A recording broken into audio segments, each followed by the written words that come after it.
AAS dan ICP. Atomic Absorption Spectrophotometry atau AAS. Atomic Absorption Spectrophotometry atau spektrofotometri serapan atom adalah salah satu jenis analisa spektrofotometri di mana dasar pengukurannya adalah pengukuran serapan suatu sinar oleh suatu atom. Sinar yang tidak diserap diteruskan dan diubah menjadi sinyal listrik yang terukur. Spektrofotometer serapan atom berfungsi untuk menentukan kadar konsentrasi dari unsur metalik untuk kepentingan medis dalam pemeliharaan kesehatan seperti kalsium, magnesium, tembaga, seng, dan besi. Prinsip AAS berprinsip pada serapan cahaya oleh atom. Atom-atom menyerap cahaya pada panjang gelombang tertentu, tergantung pada sifat unsurnya. Cahaya pada panjang gelombang tersebut mempunyai cukup energi untuk mengubah tingkat elektronik suatu atom, transisi elektronik suatu unsur bersifat spesifik. Prinsip kerja AAS.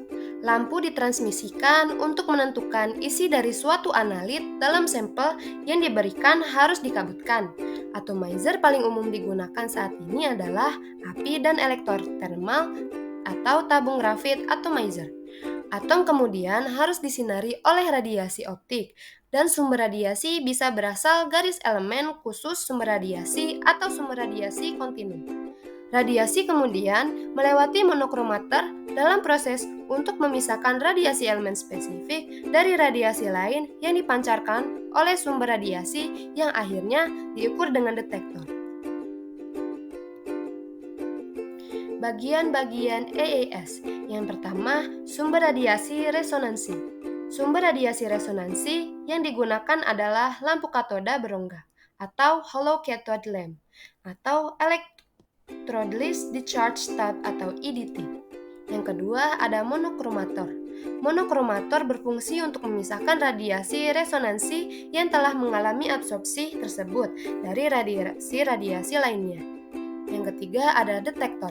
Detektor berfungsi mengatur radiasi yang ditransmisikan oleh sampel dan mengukur intensitas radiasi tersebut dalam bentuk energi listrik. Selanjutnya recorder. Sinyal listrik yang keluar dari detektor diterima oleh piranti yang dapat menggambarkan secara otomatis kurva absorpsi. Selanjutnya lampu katoda. Lampu katoda merupakan sumber cahaya pada AAS. Lampu katoda memiliki masa pakai atau umur pemakaian selama 1000 jam, lampu katoda monologam dan lampu katoda multilogam. Selanjutnya tabung gas. Tabung gas pada AAS yang digunakan merupakan tabung gas yang berisi gas asetilen. Gas asetilen pada AAS memiliki kisaran suhu kurang lebih 20.000 Kelvin. Dan ada juga tabung gas yang berisi gas N2O yang lebih panas dari gas asetilen dengan kisaran suhu kurang lebih 30.000 Kelvin. Yang ketujuh, Dutch-tin merupakan bagian cerobong asap untuk menyedot asap atau sisa pembakaran pada AAS. Selang langsung dihubungkan pada cerobong asap bagian luar pada atap bangunan agar asap yang dihasilkan oleh AAS. Yang ke-8, kompresor. Kompresor merupakan alat yang terpisah dengan main unit, karena alat ini berfungsi untuk mensuplai kebutuhan udara yang akan digunakan oleh AAS pada waktu pembakaran atom. Yang terakhir ada burner. Burner merupakan bagian paling terpenting di dalam main unit, karena burner berfungsi sebagai tempat pencampuran gas asetilen dan aqueous, agar tercampur merata dan dapat terbakar pada pematik api secara baik dan merata. Kalibrasi. Kalibrasi AAS dilakukan dengan menggunakan larutan standar yang diketahui konsentrasinya. Prosedur umumnya melibatkan pembuatan kurva kalibrasi dengan metode grafik biasa yang mengikuti hukum Lambert-Beer. Selain itu, kalibrasi juga melibatkan penentuan kepekaan presisi pengukuran dan penanggulangan interferensi.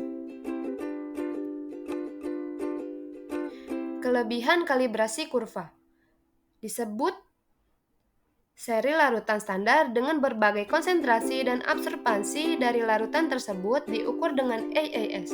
Selanjutnya, membuat grafik antara konsentrasi C dengan absorbansi A yang akan merupakan garis lurus melewati titik 0 dengan slope sama dengan A, B atau slope sama dengan AB. Konsentrasi larutan sampel diukur dan diinterpolasi dalam kurva kalibrasi atau dimasukkan ke dalam persamaan regresi linear pada kurva kalibrasi. Yang kedua, metode standar tunggal. Metode ini sangat praktis karena hanya menggunakan satu larutan standar yang telah diketahui konsentrasinya. Kelebihan AAS. Yang pertama, pengukuran dapat langsung dilakukan terhadap larutan. Contoh, preparasi contoh sebelum pengukuran lebih sederhana kecuali bila ada zat pengganggu. Batas kadar-kadar yang dapat ditentukan adalah amat luas. Selanjutnya, dari satu larutan yang sama, beberapa unsur berlebihan dapat diukur. Alat ini spesifik, dapat diaplikasikan kepada banyak jenis unsur dalam banyak jenis contoh. Batas limit deteksi yang sangat rendah. Kekurangan AAS. Yang pertama, kurang sempurnanya preparasi sampel seperti proses destruksi yang kurang sempurna, tingkat keasaman sampel dan belangko tidak sama. Kesalahan matriks. Hal ini disebabkan adanya perbedaan matriks sampel dan matriks standar. Aliran sampel pada burner tidak sama kecepatannya, atau ada penyumbatan pada jalannya aliran sampel. Selanjutnya, gangguan kimia berupa disosiasi tidak sempurna atau ionisasi terbentuknya senyawa refraktori. Cara perawatannya, yang pertama, sumber arus yang digunakan dalam pemakaian AAS ialah 220 volt. Yang kedua, meja yang digunakan untuk meletakkan AAS harus datar, kuat, dan permanen. Lampu katoda dijaga jangan sampai pecah. Intensitas pemakaian alat jangan melebihi aturan yang telah ditentukan. Setelah alat digunakan, cuci dengan air deionizasi selama 10 menit. Setelah digunakan, burner dibersihkan dan dikeringkan dengan lap bersih untuk menghilangkan karbonnya. Yang terakhir, alat harus disimpan dalam ruangan yang kelembapan dan suhunya terjaga seperti pada ruangan ber-AC.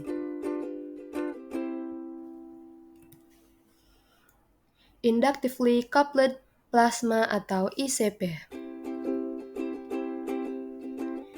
ICP merupakan instrumen yang digunakan untuk menganalisis kadar unsur-unsur logam dari suatu sampel dengan menggunakan metode spektrofotometer emisi. Spektrofotometer emisi adalah metode analisis yang didasarkan pada pengukuran intensitas emisi pada panjang gelombang yang khas untuk setiap unsur. Bahan yang akan dianalisis untuk alat ICP ini harus berwujud larutan yang homogen. Ada sekitar 80 unsur yang dapat dianalisa dengan menggunakan alat ini. Metode analisis yang menggunakan komplet induksi yaitu medan magnet dan medan listrik. Komplet ini akan membentuk medan magnet dengan frekuensi tinggi sehingga atom tereksitasi tidak hanya suatu tingkat elektron yang lebih tinggi tapi akan tereksitasi ke beberapa macam tingkat energi elektron yang lebih tinggi. Prinsip utama ICP. Prinsip utama dari ICP adalah mendapatkan unsur-unsur yang memancarkan karakteristik cahaya pada panjang gelombang yang bisa diukur. ICP perangkat keras dirancang untuk menghasilkan plasma, yang mana atom dalam berbentuk gas hadir dalam keadaan terenergisasi. Susunan dasar dari ICP adalah terdiri dari 3 tabung, terbuat dari silika tabung yaitu permeate outer loop, intermediate loop, dan inner loop yang bersama menyusun obor ICP. Obor diposisikan dalam water coil dari suatu frekuensi radio generator, gas dialirkan dalam obor. Frekuensi radio bidang aktifkan dan gas di daerah coil dibuat secara elektris. Urutan peristiwa ini membentuk plasma. Jenis-jenis ICP. Yang pertama, ICP ICE.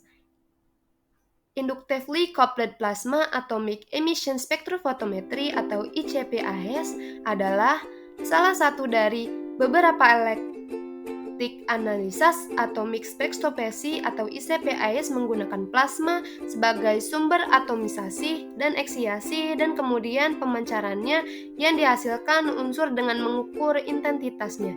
Plasma adalah suatu gas ionisasi yang terdiri dari ion, atom, dan elektron. Yang kedua, ICP-MS. ICP-MS adalah singkatan dari Inductively Coupled Plasma Mass Spectrophotometry. Ini merupakan teknik analisis yang digunakan untuk mendeteksi dan mengukur unsur-unsur jejak dalam sampel dengan tingkat sensitivitas yang tepat dan tinggi. Prosesnya melibatkan pengionan sampel menggunakan plasma yang dibuat secara induktif. Dan kemudian ion-ion tersebut dianalisis menggunakan spektrofotometri massa. Metode ini umumnya digunakan dalam analisis lingkungan geokimia dan berbagai bidang ilmu lainnya. Prinsip kerja. Prinsip kerja ICP-AIS umumnya pada pengukuran ini adalah mengukur intensitas energi atau radiasi yang dipancarkan oleh unsur-unsur yang mengalami perubahan tingkat energi atom, eksitas atau ionisasi. Larutan sampel dihisap dan dialirkan melalui capillary tube ke nebulizer. Nebulizer merupakan larutan sampel terbentuk kesolor yang kemudian diinjeksikan oleh ICP. Pada temperatur plasma, sampel-sampel akan teratomisasi dan tereksitasi.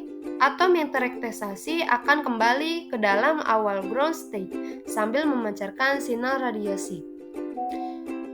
Yang kedua, ICP-MS berprinsip pada sampel diintroduksikan ke dalam suatu pusat tabung plasma argon yang mengkabut secara cepat transolvasi yang teruap.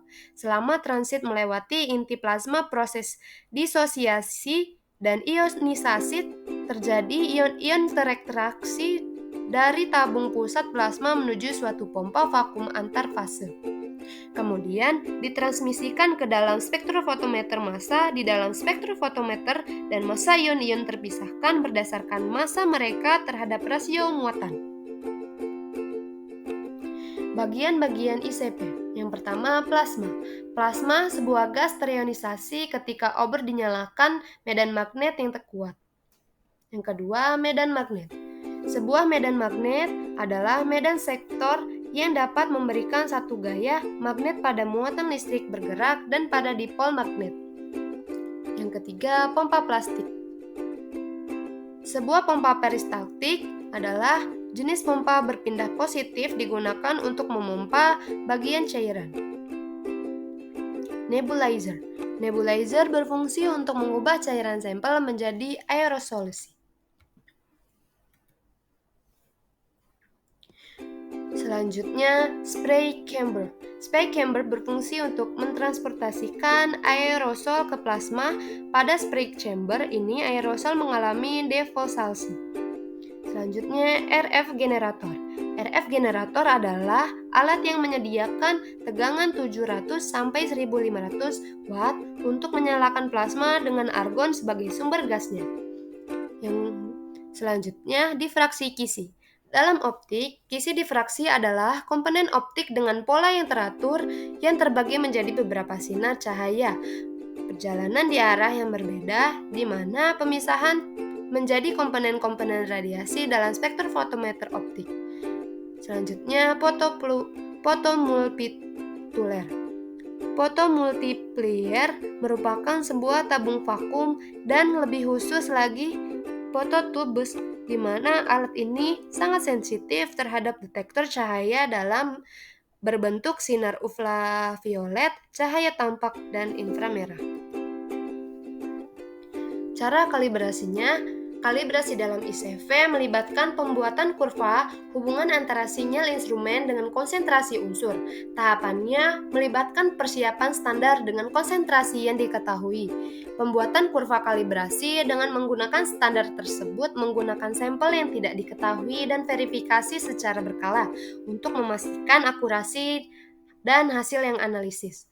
Kalibrasi ICP penting untuk mendapatkan hasil yang akurat dalam analisis untuk jejak. Kelebihannya yang pertama, rentang Deteksi luas mampu mengukur konsentrasi unsur dalam rentang deteksi yang luas, mulai dari konsentrasi rendah hingga tinggi. Yang kedua, presisi dan akurasi yang tinggi. Yang ketiga, analisis yang sangat cepat. Yang keempat, kecepatan pengukuran. Selanjutnya, kekurangan dari ICP. Yang pertama, biaya peralatan yang mahal. Yang kedua, pemeliharaan yang rumit. Operasional ICP memerlukan pemeliharaan yang cermat dan ahli yang terlatih. Kesalahan dan pemeliharaan dapat mempengaruhi kinerja dan akurasi hasil analisis. Yang ketiga, ketergantungan pada gas helium atau argon. ICP membutuhkan gas inert seperti helium atau argon untuk membentukkan plasma. Yang terakhir, keterbatasan pada beberapa unsur. Ada beberapa unsur yang sangat sulit diukur atau memiliki interferensi dalam analisis. Cara perawatannya yang pertama, pemanasan yang tepat. Hindari pemanasan berlebihan saat soldering atau desoldering untuk mencegah kerusakan pada IC. Pencegahan ECD atau Electronic Discharge. Digunakan perlengkapan antistatis dan hindari bekerja di lingkungan yang dapat menyebabkan discharge elektrostatik. Yang terakhir, pemantauan suhu. Pastikan suhu sekitar IC tetap dalam rentang yang diperolehkan oleh spesifikasi teknisnya.